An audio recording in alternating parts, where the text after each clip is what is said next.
যে ঘরে নামাজ নাই সে ঘরে যতই আয় রোজগার হোক না কেন বরকত থাকবে না। রাসূল পাক সাল্লাল্লাহু আলাইহি ওয়াসাল্লাম বলেছেন, ফজরের নামাজ মানুষের আয় উপার্জনের বরকত দান করে। অন্য আরেকটি হাদিসে আছে 5 ওয়াক্ত নামাজের 5টি ফজিলত। 1, ফজরের নামাজ না পড়লে চেহারার উজ্জ্বলতা নষ্ট হয়ে যাবে। 2, জোহরের নামাজ না পড়লে রুজির বরকত কমে যাবে। 3, আসরের নামাজ না পড়লে শরীরের শক্তি কমে আসবে। মাগরিবের নামাজ না পড়লে সন্তানাদি কোনো উপকারে আসবে না। এশার নামাজ না পড়লে নিদ্রায় পরিতৃপ্তি হবে না। আল্লাহু আকবার। আল্লাহ রাব্বুল আলামিন নামাজের মাধ্যমে আমাদের ঘরের বরকত আনার তৌফিক দান করুক।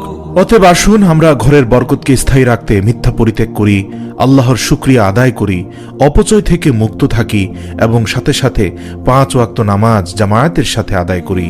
আল্লাহ পাক আমাদের সকলকে বুঝার ও আমল করার তৌফিক দান করুক। আমিন।